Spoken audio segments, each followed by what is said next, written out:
Hello, it's a pleasure to have you today with us. Although it's not a big number, as I can see, probably it's because this month and the next month is very busy with events, and I guess many people are busy as well. And of course, there is ministerial forthcoming, and probably people are involved in this as well. However, we have today the last webinar, peer learning webinar within working package 3, and this is going to be on the topic of training on policy design, coordination, and monitoring and evaluation. And it will be hosted by our Macedonian colleagues from MIR and INOVA.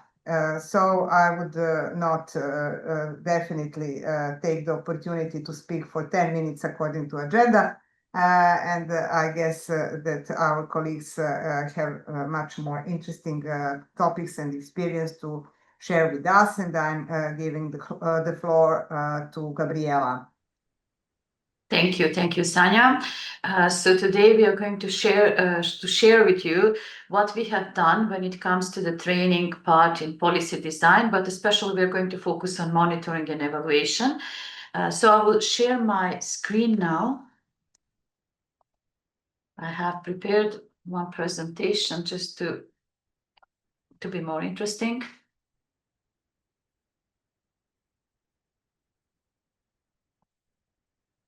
Yeah. Basically, I just wanted to start first with how we have designed our capacity building program, because this is a capacity building program that is specifically aimed towards different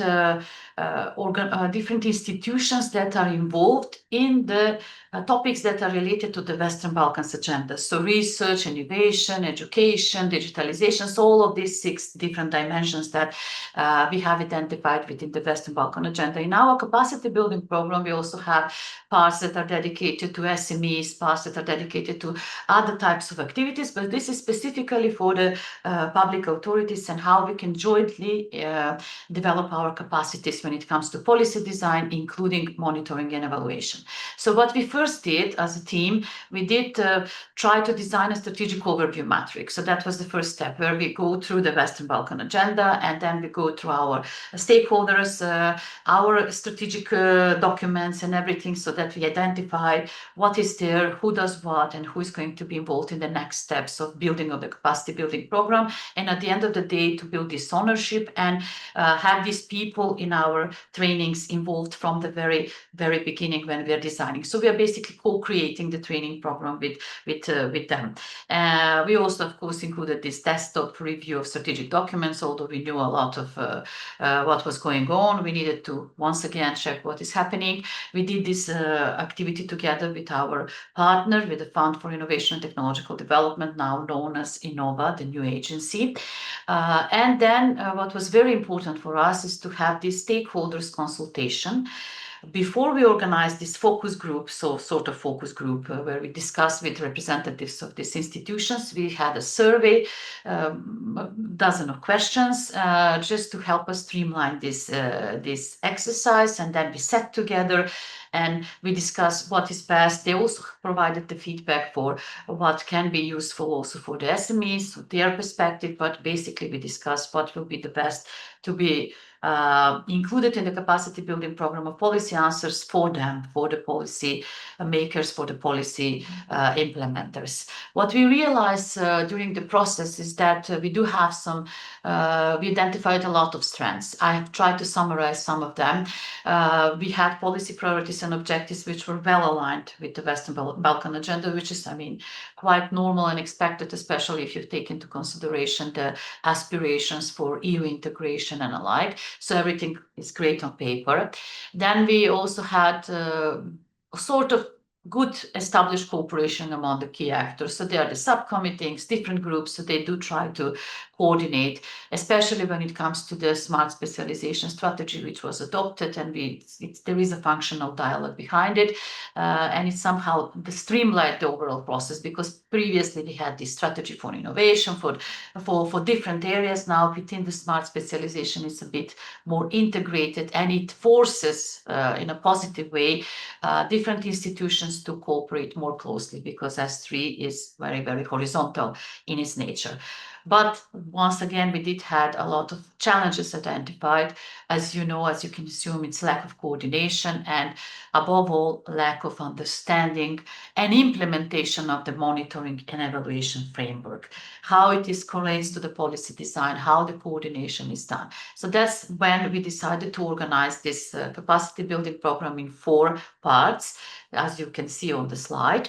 When it comes to the training itself, I mean, theoretical and practical training, we had 2 topics, one on policy design and coordination, and they are in the middle of this graph. And then we also had a monitoring and evaluation training. Both of them were delivered online by experienced experts, but they also foster a lot of group work and a lot of practical exercises, which was very important, because they were working, especially in the part of monitoring and evaluation, they were designing indicators, they were designing monitoring and evaluation plans. So that is what we're going to talk a little bit more later.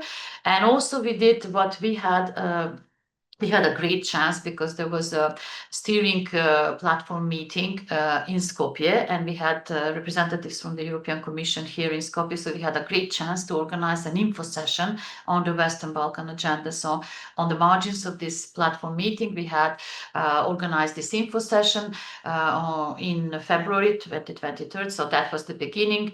We also had people from the Joint Research Council joining online, so it was a hybrid sort of info session where we had representatives from different ministries and agencies, and they had a chance to ask directly whatever was not entirely clear when it comes to Western Balkan agenda, to the coordination, to the future, to whatever was of their interest. So that was very valuable for all of us, including the policy answers team, and helped us streamline better the next steps. We also decided that it will be good to use an opportunity to have a study visit to the EU different institutions, so many different. So it was a quite heavy agenda. I can share with whoever is interested all the details on the program, whom they visited and what was the topic. We had, I think, 12 representatives from different ministries, including the Prime Minister's office towards different ministries, and they had an opportunity with our colleague from the Fund for Innovation and Technological Development to visit these different institutions and have this insight on EU institutional practices. That happened in April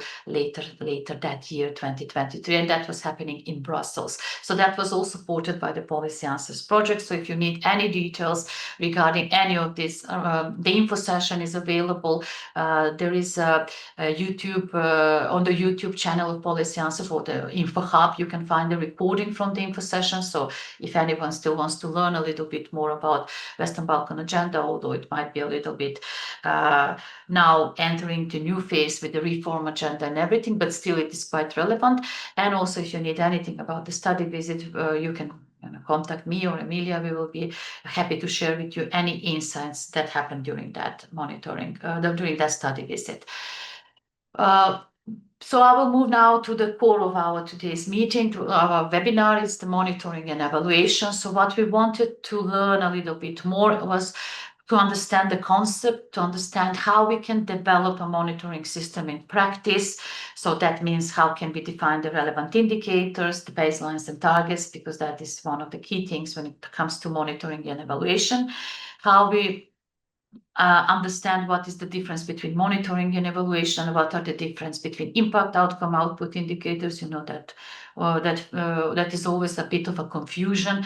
How we can identify the risks related to implementation, and of course design a very practical monitoring and evaluation plan. How does it look? What are the sections, and how we can use it? So our target groups were civil servants from institutions in research, education, culture, youth, and sports, meaning the Western Balkan agenda focus, and it was organized online.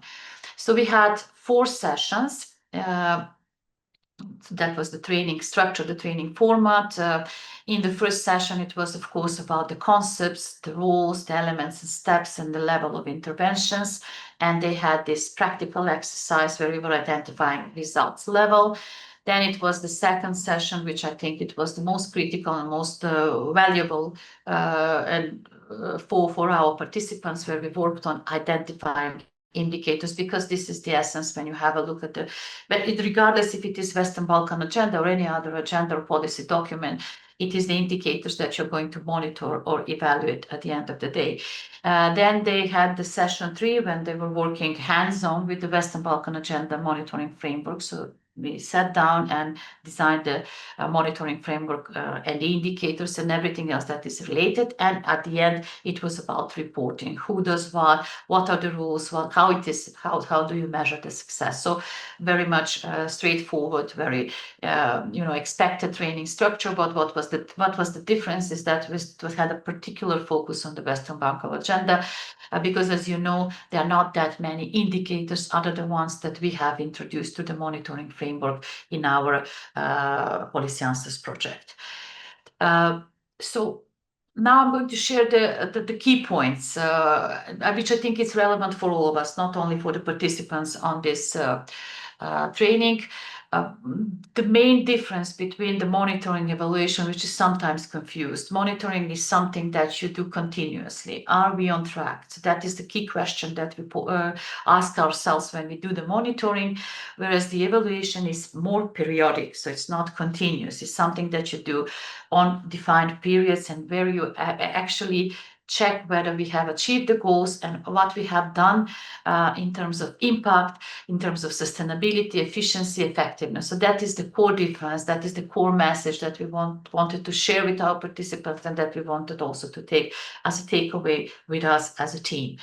Monitoring and evaluation, what is the difference? Then it was very important to us to understand how to design a monitoring system. So this is a very typical one where you basically use the results chain. So that is the logic where you basically define the outputs, the outcomes, and the impacts. And it's very important to give practical questions to the attendees so that they understand how to define them. So for everything, there is a practical question. What changes do we want to expect? How do we want to measure? So this is something that they had as a takeaway, they had as in their material, so that whenever they need to think about this in their future work, they can always come back to these metrics and, easily spot what is an input, what is an output, what is an impact question, so that it can drive them through the monitoring system. Of course, it's very important to identify stakeholders, the information that you're supposed to get, and to report towards those stakeholders. How do you select indicators? How you organize monitoring? That is very important, especially it was identified that it was a huge weakness, because you need to think about people, but also about time, about budget, and about methods, so that you don't depend, especially when it comes to monitoring, but also evaluation, depend on external teams, external projects doing the monitoring, something that you should try to do it internally. And that is very important in designing the monitoring system. And it's very, very, very often our institutions lack this component, do not dedicate sufficient resources for this. And then, of course, why do you do the monitoring? Because you need to revise and adjust the plan. That's the idea, to do the continuous improvement, to see whether some parts are obsolete, whether you need to improve something, or you need to drop out something. So that is how you close the loop in the chain. So 4 and 5, those 2 steps sometimes are they're crucial, but very often missing or not entirely implemented. I'm not going to go into details about step 3. We talked about different types of indicators, that you can have indicators by level, that you can have quantitative. I know that you're aware of all of this. Qualitative indicators, direct versus indirect, global. So we try to distinguish at least these most commonly seen indicators when it comes to policy design, monitoring, and evaluation. And of course, how do we formulate that? So what changes? That is the subject, who is affected, that is the target group. So all of these questions were put into practice and helped them to design, to identify the indicators. And of course, it's a must that you talk about smart indicators. That is something that in every single training and in every single process is emphasized, so that they have to be specific, measurable, available, relevant, and time-bound, to have a certain deadline where you're going to achieve certain indicator, or to connect it to some certain time series when you're going to measure something. So that was a whole session was dedicated to formulating indicators, and they had a chance together with us to work on these different type of indicators. Then we also, of course, discussed organizing monitoring, how you can do it with internal and external sources. It's not bad to have external sources. It's not bad to have external help. It is usually how it is done in many cases, but it is very important for you to have the plan, for you to dictate where it goes, what is the strategic direction, what we want to achieve. So that was something that we tried to discuss, and how to set the right frequency, what data, where, how, who collects, when shared, what to share. So that was also very important and very interactive part of our training. And of course, giving them sort of a draft, a template, how this monitoring plan or evaluation plan can look like, and where in the chain you can see it in the bottom part, where in the chain where is the border between monitoring and evaluation. So this is what usually monitoring plans should have: goals, indicators, frequency. So these are all important elements that you need to think about. Some are more important, some might be more extensive, some smaller, but these are all elements that has to be taken into account when defining a monitoring plan. And on the right hand side, we have the evaluation plan elements, so we can see clearly the difference between those two type of exercises. So what are the lessons learned? What we have learned from this training is that at the end, we were all able to have a clear distinction between monitoring and evaluation, although it goes in the same sentence, in the same, we always say monitoring and evaluation. There is a difference, and it was very important for us to understand that difference. Then how we were supposed to link monitoring with policy and program cycles. So this was also very important and key part of our training. So we tried to connect them, especially with the Western Balkan agenda related strategic documents, and how to make the indicators to be smart, and understanding the results chain, inputs, outputs, outcomes, impact, which helps very much to clarify the logic behind the overall thing. And then in practice, how we can have different levels of indicators that sometimes we need for measuring one impact or outcome or result. We might need several indicators.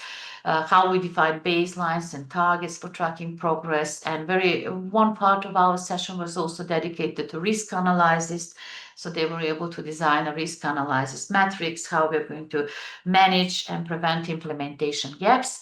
And then, of course, the sections of the monitoring and evaluation plans, which at the end, if you have this standardized structure, if you use it, it ensures accountability and learning, because it enables other people that were not able to participate in different trainings to basically have a starting point. If you have this knowledge in-house, if you have these examples of how you can make a monitoring on evaluation plans, then it can easily introduce new people into the process, so that you don't have to do all over again the same training, because that is one of the issues that we are facing, that we are looking at monitoring and evaluation training happening very, very often on a very frequent basis. And what they were able to achieve, and what we had discussed with them later on, is that for them it was very important that they were able to practice, because most of our training was about practice. That was a very, very short theoretical part, because basically there is not much to talk about, in a sense that it's better to practice. So how to define the indicators, how to set baselines and targets, that was very important for them, especially setting the targets. And also we were discussing a lot about the baselines, because sometimes there is a lot of data missing. Excuse me, especially if you don't have a continuous monitoring data, and then you can introduce it into the framework. Then we applied the monitoring and evaluation methods that they have learned to Western Balkans agenda case studies. So we worked with our trainers, and we somehow connected what we do in Work Package 2 and the monitoring framework that we organized there together with Work Package 3 and this capacity building. So they were able to work on case studies that were designed to Western Balkans agenda. So they were able also to organize monitoring plans and evaluation frameworks, and at the end of the day to improve ability to identify and assess risks in policy implementation, because this is also rarely talk about topic, the risk assessment in policy implementation. We usually talk mainly about indicators, but also risk assessment is very, very important, and it has to be done on a certain frequency, like in projects, like in any other endeavors. You can call it differently, but it is very important, and it should be an integral part of the monitoring process itself. So that was in a nutshell what we have discussed on that sense. And then in terms of impact, for them, it was about increased confidence, because we asked them, do you feel more confident now? Because, you know, sometimes when we talk with them at the beginning, when we were designing the training program, we often got inputs like, for them, it sounded like very, very complex thing, like a very complex exercise. Of course, I'm not underestimating the importance. It's not easy to set the indicators or things like that, but it's not it's not something that you cannot learn or master during your work as a civil servant. It's easy once you design one monitoring and evaluation system. You get into the process. It's getting more and more easier. So for them, it was very important to build this confidence that this is not a rocket science. This is something that I can do. I don't have to be an engineer, for instance, or mathematician to do it. This is something I can do it.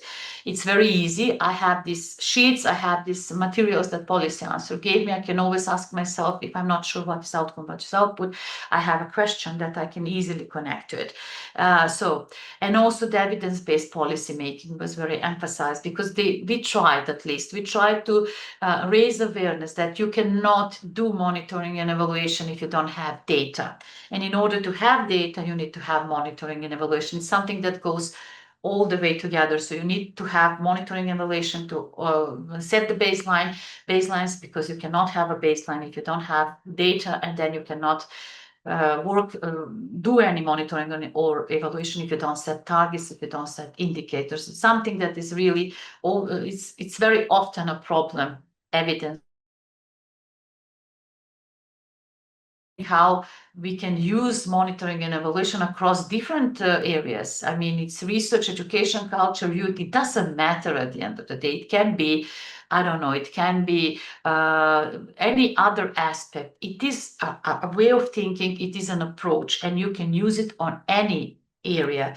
Of course, it's going to be different what you're going to collect, to whom you're going to report and everything, but the process is the same. The chain logic is the same. It's just that input is going to be different. So that was important for them to understand that it doesn't matter. Once you do it for one area or cross area, you can always do it for another area, because it's an approach, it's a methodology, it's not thematic as such. And then, of course, to have these practical exercises translated into immediate use at workplace, so they can easily use that now. They have all these toolkits that we've shared with them. We also provided them some materials for additional learning if they want. But what they got, it was very practical. It was very easy to follow. And I hope that it's going to, at least for the ones that are interested, it's going to help them in their future work. At least I know that is helpful for us, and helpful for some of them that we are still in touch and working every year, twice a year sometimes, with them on collecting data for the Western Balkan agenda. So that was what I wanted to share with you regarding monitoring and evaluation training. So if you have any questions, comments,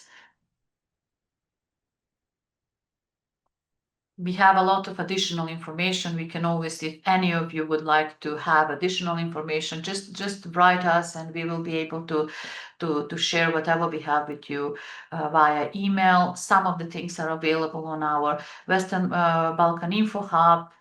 some things are in the academy as well. So I think that we do have a lot of resources produced in this project, and especially in the capacity building work package. What do you think, Sanja? Yeah, I also have some questions related to what happened behind the scene. I mean, I'm curious to hear some challenges that you probably faced, especially about attracting the right audience, and how many attendees actually, how many people attended the training, and maybe you can share some, you might want to share some strategies in recruiting them for this specific training, it's specific topic. And well, the first thing that we did, I completely understand the rationale behind your question, and it's quite valid. That is the reason why we opted for this co-creation method, so that we work with them on since day one, so that they feel this ownership. And then also these two additional elements, the info session and the study visit, that was also very, very, an added value. And it was, you can participate in the study visit, but you also need to participate in the training. It was not obligatory, of course, but it was sort of a motivation for them, and it was all interconnected. So you can basically, you have to be present on some of them so that you can put in practice later on. It was not easy, but it was not that challenging as we expected. We basically had 18 participants, if I'm not mistaken, Emilia. We had 18 on both of the trainings. So 18 on policy design, 1 day training on Zoom, and then 18 on the second one, and they were all from different institutions. So it was not easy, but of course we joined forces with the Fund for Innovation and Technological Development. It is good that some of those people that are there are already heavily involved in policy answers in different, either in the stakeholder platform meetings, either in the ministerial meetings, or Western Balkan agenda monitoring, or smart specialization. So basically finding the right people within those institutions. It was not always the ones that you work on a daily basis, because it has to be delegated from the chief of departments there. It was not something that we choose, you're going to participate or you're going to participate. It had to be assigned by the people that were responsible in those institutions. So we reach out to the different institutions in the mapping process. We sat down with them together, we talked. So I think that it was this engagement part when tell us what you need, tell us how to shape the training. We don't want theory. Okay, what do you want? We need Excel files, we need, templates. Okay, so that's how we instruct us. So they make a great use of the training in their sense. So that was, you had to think about different strategies. It's not easy to engage them. And that's why it had to be 1 day, and it has to be on Zoom, because you cannot collect them, everybody in one place. You cannot put them in a 2-3 days training, So all of these elements had to be thought about if you want to have participation of the people, but then also to have these additional elements. Sorry, Emilia, I wanted to share.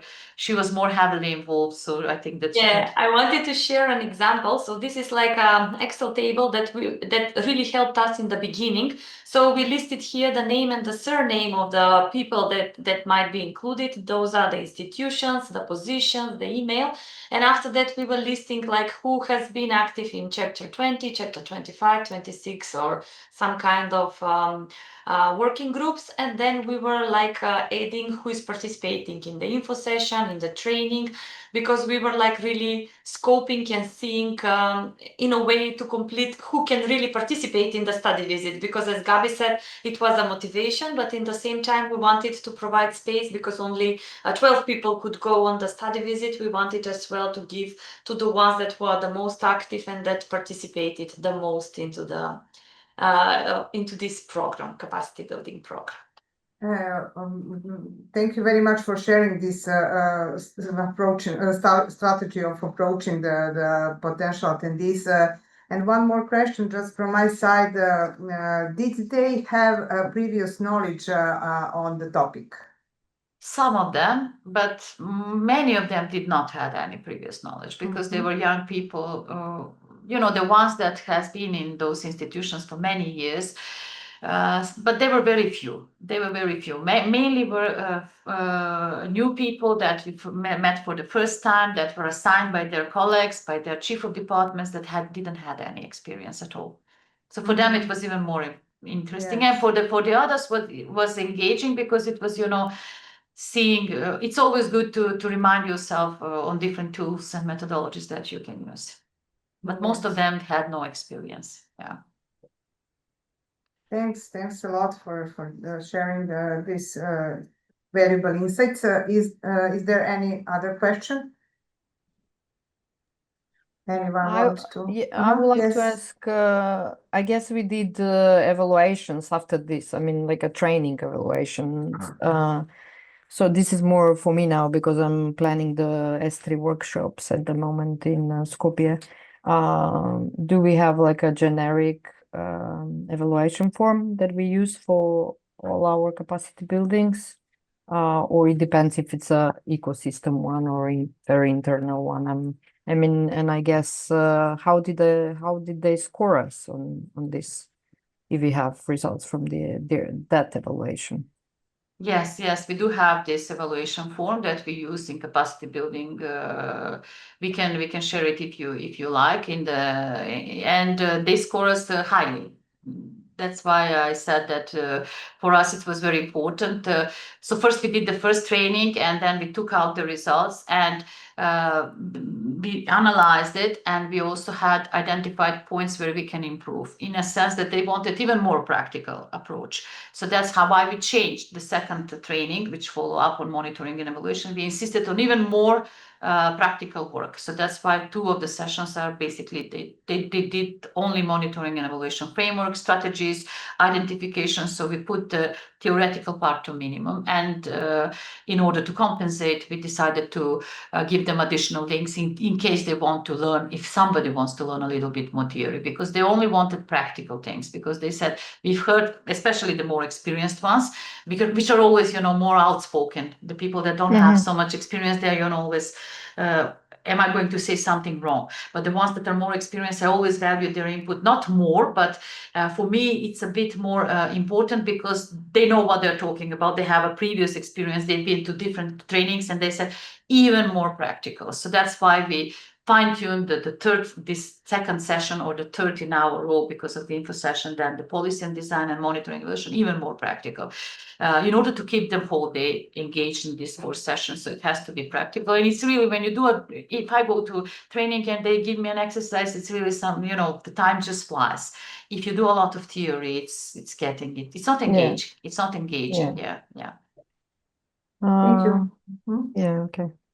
I think you can go directly because I think the colleagues from Bosnia and Herzegovina are familiar with the innovation voucher schemes. They've been with us during that period, and I think also Bojan was there. So yeah, maybe. I mean, I've also have colleagues who have been here from the beginning, so don't worry about that. Okay, so in general, we are ending the implementation period. When I came to the project, the evaluation committee was selected, which was selected on a public call, and I'm always very keen on doing such thing. At least have the first time evaluators to be from outside if it's possible, and it was very nicely decided for them to be international. Surprisingly, we even got from them very good narrative reports back, not just scores. But even we had to prolong the public call period, and still we got only 33 applications, from which 2 were late, so 31, let's say, and 9 from that was due to administration were out, which is a great number. Telling us that when we do the lesson learned, we have to really go back and probably be more flexible, more user-friendly, because we are talking about light touch. We talked about innovation voucher that is going to be approachable, but by many. The biggest, I think, restriction for our innovation voucher scheme was that they had to collaborate with universities and not, let's say, private research centers. They had to be either accredited or licensed by the government. Or, yeah, this is very restrictive. But from the practical side, when I really met the owners, the project manager of these innovation projects, and the professors, they said it's not just about that. It's really you had to had some pre-contacts with some professor from the university somewhere, and they have to be from a different Western Balkan economy, which is also greater. But at the end, what this created a lot of ripple effect. They were sort of forced to make this connection, and now I can tell you at this stage, they all really became a really good friends. So some of them, they knew each other, some of them they approached for the first time, and now they have very strong bond. Now they are even talking about having the next research and innovation. But Gabriela and Sanja, Emilia, just let me know if I'm going in a different direction that I'm supposed to go with this. But generally, Maybe the main message you want to share, like what in organization of this process, but I remember that you haven't been actually in this stage of the launching the innovation voucher, the very beginning of that. I remember this process when when the colleagues collected information from all of us about the the experiences in our economies on launching innovation voucher schemes, and we shared that, and colleagues then collected our experiences in very practical, technical context. Then the scheme was created. But anyway, this pilot action belongs to another actually working package, but nevertheless, I think it's relevant to share the experience, and maybe if you can. I mean, if you have any example between the economies, something, some project that probably highlights this cooperation, what profile of research institutions actually joined the scheme, and on the other side, yes, we know the companies, but from which sectors probably they prevailed, and this matching, what would you say, where this cooperation is the most feasible from your perspective? I mean, these pairs that were formed between institutions on one side and companies on another side. So the sectors and probably the sort on the profile of the institutions. Okay, but let me explain this through a male perspective anyway. I'll get to that, but the male perspective for me. So I come to a place where the monitoring and evaluation for me was sort of like preset. I had to, I still have to comply for what was said in the public call.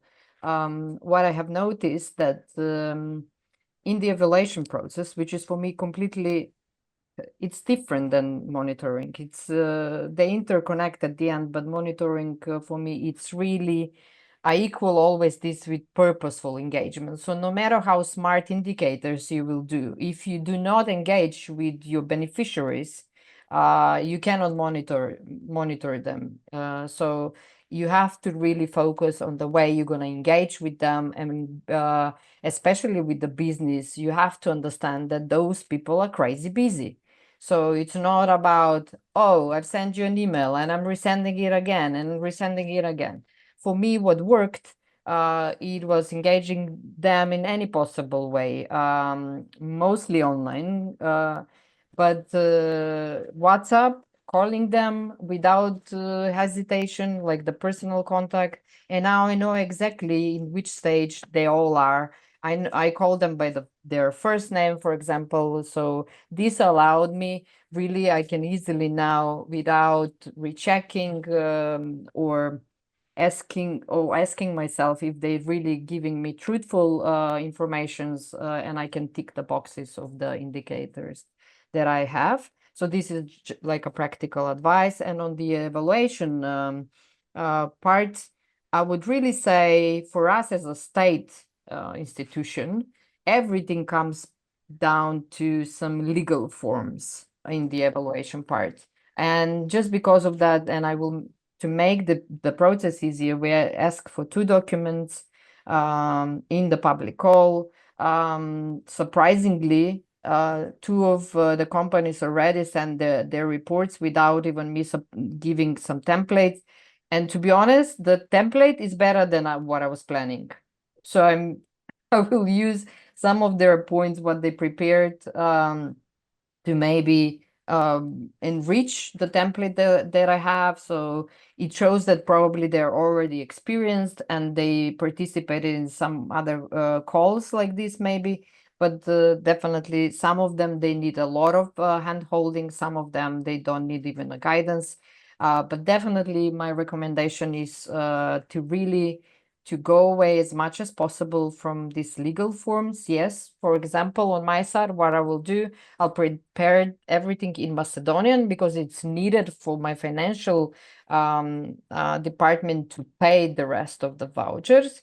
But in my communication, all the English, let's say, supportive documents, they might be a bit different what I will ask. And then me as a project leader manager, I will confirm to my institution that this has been done, this has been done. And we decided to go with internal committee this time, not international. Don't use the same committee that picked who will be part, who will get an innovation voucher. There was a lot of moral and ethical debate if this is a conflict of interest or not. But at the end, for me, it came to the question, and with my colleagues, that what will the evaluation committee now really evaluate on their side? Like they will see the report, they will compare the numbers. It's a complex matter just to give to someone else, depending on what they need to verify for you or not. So we understood that we are the one at the end that we will verify what did they have achieved. And maybe just another international committee, they can give some narrative report, let's say. But we voted out again to have internal, specifically deciding that we're going to have a template for the report, and a lot of info will be taken from there, and also me monitoring them. I think we then will have a rich report for the academia industry voucher SHIM. And like I said, all the time I was throughout this what I've conveyed to you, I think there was a lot of learning lessons. And then for the voucher users, luckily they were across the board. Mostly they come from Serbia and Macedonia. We had only one from Bosnia, Montenegro, Albania, and Kosovo. And trust me, I fought very hard for them to be part. Like I was literally chasing those people because it's been a very long time since announcing the call until we told them. I think it was like 7 or 8 months in between. So a lot of things changes. A company might even close. Definitely professor might move. So life happened in between. But we made sure we at least have one representative from each. They are all under the field of digital green transition and digital transformation. Did I say that right, Elke? Or is green transition. So, and like it's let's say 80% of them, they're eureka innovation, like really stepping up. Some of them are somewhat what you can say normal practice, but then it's a research. So it's a research and innovation. Not everything has to be innovation. It's all about extending or companies understanding that they need to do research before launching anything on the market, and they don't have their R&D department, and this way they've used someone else's, which completely opens the door for any SMEs. And we know also, I mean, I didn't have this impression, but R&D, it's hard throughout the Europe, not just for our Western Balkan economy. So I would definitely say any innovation voucher, it's a valuable incentive instrument to help out, for the government to really help out. So Thanks, So thanks for that yeah. insights. And regarding S3 preparation, workshop preparation, do you want to share some challenges you faced at the moment? Really, today I'm starting organizing this workshop. So I have 7 experts, seven experts I need to engage with. One is international. He needs to train these other 6 experts and 3 or 4 other people from the public institution in Macedonia that are responsible for the S3. S3, like Gabriela said, definitely we have everything on paper. The first action plan was well written. I mean, I really don't take my word for it, but we could done better in the action and implementation part. So I won't say any percentages, but now it's time to create the second action plan for that. And we're going to use this capacity building money for the ecosystem in Macedonia through policy answers. And I see a great value in this. I wouldn't done it any differently to have these workshops that are all according to the methodology of EDP. For those ones that don't know what's EDP, this is part of smart specialization, something called entrepreneurial development process.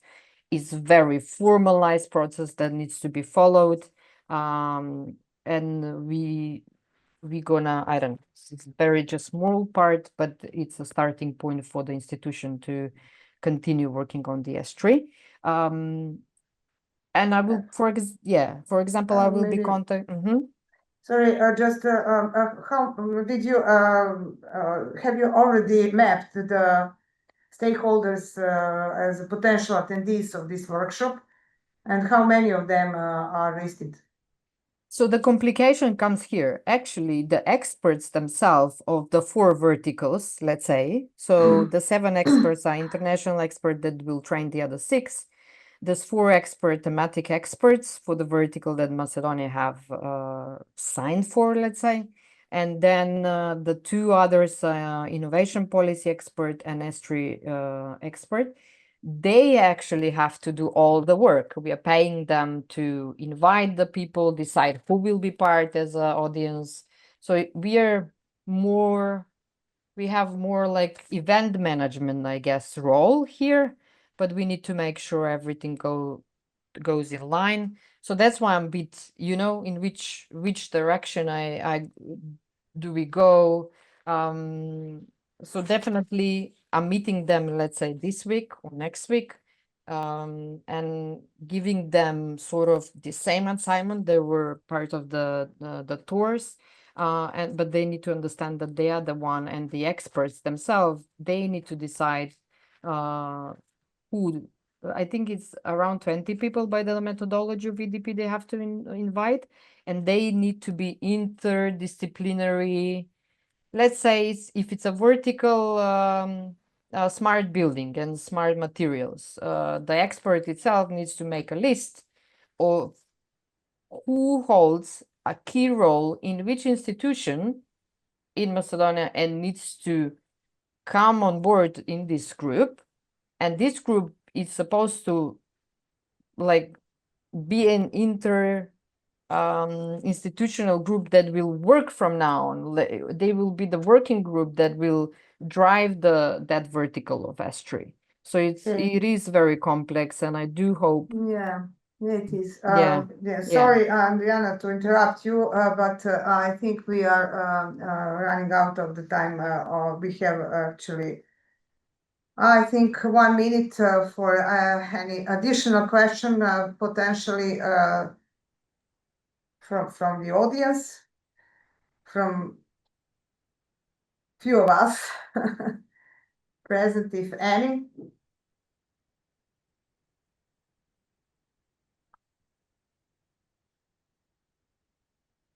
Okay, since I don't see any of the questions also in the chat, I would like to thank all the presenters for their time and presentations they share with us and experience. And that would be for today, I guess everything. So we are completed the last webinar in this peer learning part of the working package 3, and I would like to thank all of colleagues so far that contributed and shared their experience in organizing capacity building activities. Thank you very much, and I wish to the team, organization team of ministerial success and yeah, good energy. Can I ask Yasmina and Emilia to stay for 2 or 3 minutes plus on this link, please, if it's possible, Sanja? I guess it is because they created this link, so it's on them. So yes, please, ladies, go ahead and have a nice day. Bye-bye. Bye. Thank you. Bye. Thank you.